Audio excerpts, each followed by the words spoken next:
26절에서 33절을 교독해서 읽겠습니다.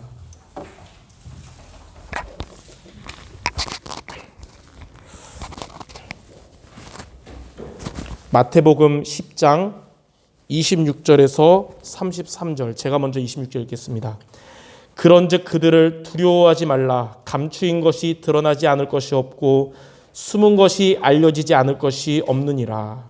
내가 너희에게 어두운 데서 이르는 것을 광명한 데서 말하며 너희가 귓속말로 듣는 것을 집 위에서 전파하라. 몸은 죽여도 영혼은 능히 죽이지 못하는 자들을 두려워하지 말고 오직 몸과 영혼을 능히 지옥에 멸하실 수 있는 이를 두려워하라.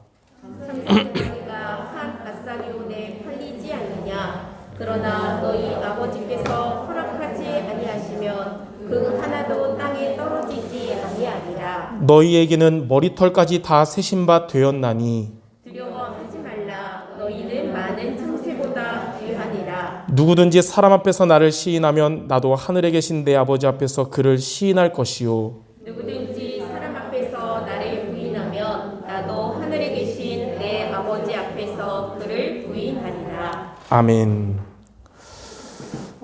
오전 예배 때는 여러분들이 삶 속에서 거짓된 모함을 듣게 될 때에 그때 붙잡을 말씀이라면, 오후 메시지는 여러분들이 말씀에 순종하며 살아갈 때에 찾아오는 가족들의 핍박이나 사람들의 박해, 사단의 공격, 이때 우리가 어떻게 말씀을 붙잡아야 될지를 이 시간 붙잡기 바랍니다. 마태복음 10장에 잘 예수님이 우리에게 설명해 주셨는데, 첫 번째, 저와 여러분들이 말씀 제대로 순종하려고 하면 세 가지 일이 여러분을 방해할 수 있습니다.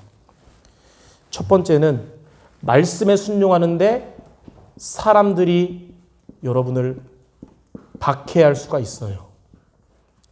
오늘 읽었던 마태복음 10장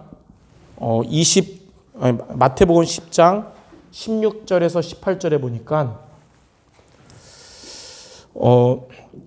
내가 너희를 보냄이 양을 이리 가운데 보냄 같도다 그랬어요. 우리가 이리 가운데 가는 양과 같아서 말씀 순종하면 이리들이 공격하겠죠. 17절에 사람들을 삼가라. 그들이 너희를 공에 넘겨주고 회당에서 채찍질할 것이고, 이렇게 박해를 할 것이다. 여러분이 제대로 믿으면 이렇게 돼요. 두 번째는 가족들이 여러분을 말씀 제대로 순종하려고 그러면 핍박할 수 있습니다. 마태복음 10장 21절에 보니까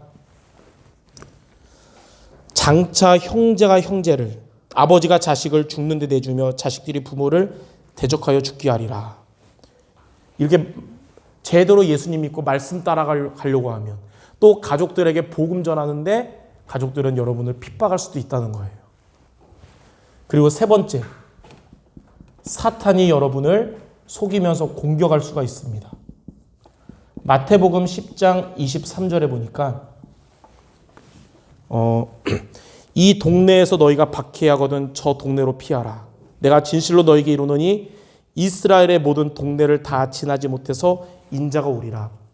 언젠가 주님이 재림하실 날이 오잖아요. 세계복음화 되는 그날, 주님이 오시는 그날 사탄은 영원한 지옥 가기 때문에 여러분들이 말씀에 순종하고 복음 전하려는 것을 사탄은 가만히 있지 않고 어떻게든지 여러분을 속이고 공격하려고 할 것입니다.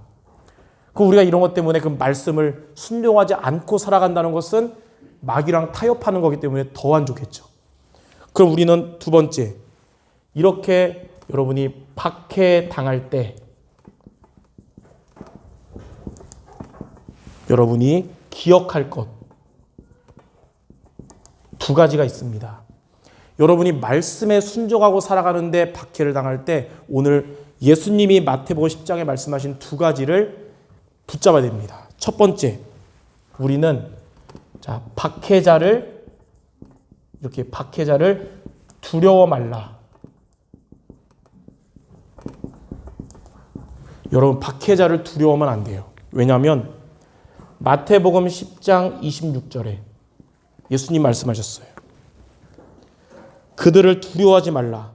감추인 것이 드러나지 않을 것이 없고 숨은 것이 알려지지 않을 것이 없느니라. 무슨 말이냐면 여러분이 박해를 당할 때 사람을 두려워하지 않을 이유는 하나님이 다 알고 계시다는 거예요. 하나님이 다 알고 계시기 때문에 그들을 두려워하지 말고, 두 번째, 누구를 두려워하냐? 자, 박해자의 생명을, 이들의 생명을 주관하시는 하나님을 두려워하라.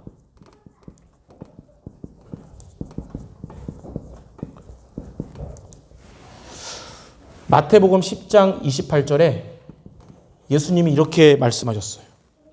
몸은 죽여도 영혼은 능히 죽이지 못하는 자들을 두려워하지 말고 오직 몸과 영혼을 능히 지옥에 멸할 수 있는 이를 두려워하라.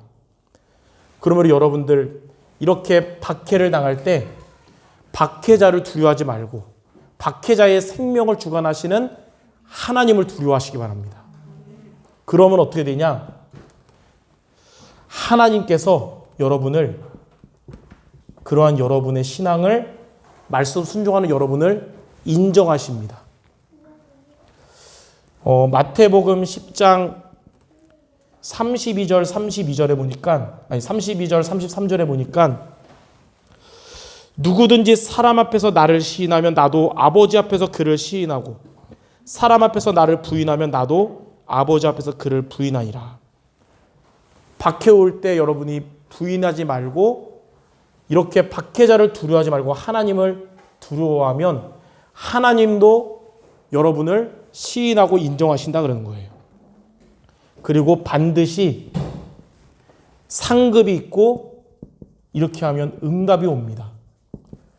말씀 순종하는데 박해가 온다면 하나님이 상급과 응답 주실 시간표가 왔구나, 이렇게 붙잡아야 돼요. 그래서 예전에 그 90년대에 야간 전도학교 할 때, 우리 교회에서 할 때 지금도 기억나요. 말씀 순종할 때 오는 고난은 축복의 전주곡이다라고 들었거든요. 마태복음 10장 40절에서 42절에 보니까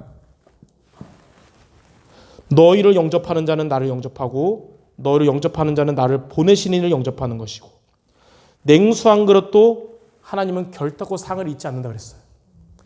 여러분들이 박해를 당한다고 위축되지 말고 낙심좌절하지 말고 박해자를 두려워하지 말고 하나님을 두려워하면 하나님은 그런 여러분을 인정하시고 하나님은 여러분에게 결단코 상을 잃지 않을 것입니다. 여러분들에게 찾아오는, 말씀 순종할 때 찾아오는 고난이 하나님의 축복의 길이 될 줄 믿습니다. 그럼 마지막 세 번째, 여기에 대해서 우리는 어떻게 이것을 붙잡냐? 베드로를 보면서 우리는 중요한 걸 붙잡아야 되는데, 베드로는 먼저 첫 번째 실수를 했어요. 어떤 실수했냐면 예수님의 제자라고 생각했지만 예수님이 이제 잡혀갈 때 제자임을 숨기고 두려워서 예수님의 제자라는 것을 숨겼어요. 그렇지만 예수님을 사랑하니까 예수님 따라갔는데 마태복음 26장 58절 보니까 뭐라 하냐면 멀찍이 가서 가까이 안 가고 멀찍이서 살펴봤다는 거예요. 제자라는 걸 숨긴 거예요.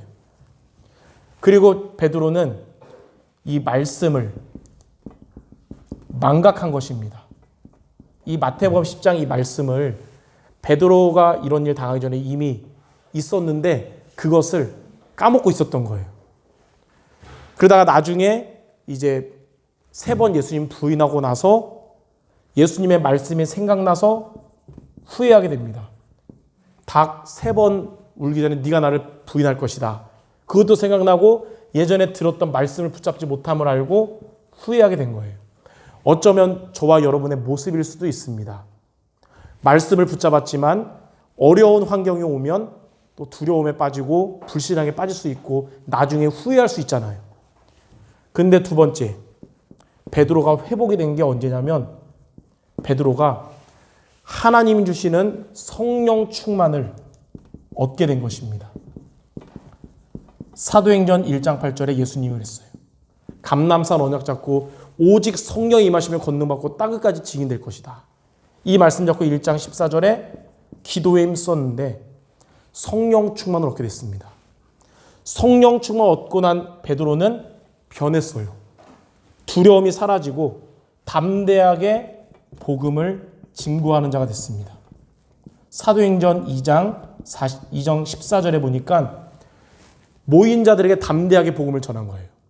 핍박자들이었지만 복음 전하니까 그들 중에 예비된 자들은 복음을 듣고 영접하고 3,000명의 제자가 일어났죠. 그리고 예수 이름 말하지 말라고 했던 공회에서 4장 12절에 예수 외에 구원의 길이 없다고 담대하게 말했잖아요. 무엇이 베드로를 이렇게 변화시켰냐? 바로 성령 충만을 얻은 것이에요. 이 성령 충만은 한 번이 아니라 늘 얻어야 됩니다. 이번 주에 여러분들이 성령 충만해서 담대해져도 다음 주에 성령 안 충만하면 예체질 돌아가거든요. 그래서 여러분 늘 성령 충만 얻어야 돼요.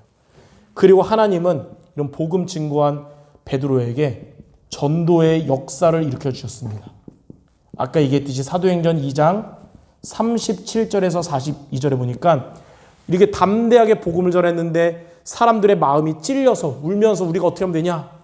예수 믿고 구원받으면 된다. 그날 회개하고 세례받은 자들이 3,000이나 더하더라. 하나님이 이렇게 역사하시는 거예요. 우리가 연약해도 여러분들이 성령 충만하면 하나님은 여러분들 담대하게 복음 증거하게 하시고 전도의 역사로 하나님이 역사하실 겁니다. 그럼 우리는 사람이 두려울 때마다 늘 성령 충만 얻는 것이 답인데요. 말씀을 붙잡고 성령 충만 얻기 때문에 오늘 두 가지 항상 기억하며 이 말씀 잡고 성령 충만 얻기 바랍니다. 첫 번째는 거짓된 모함을 여러분이 듣게 될 때,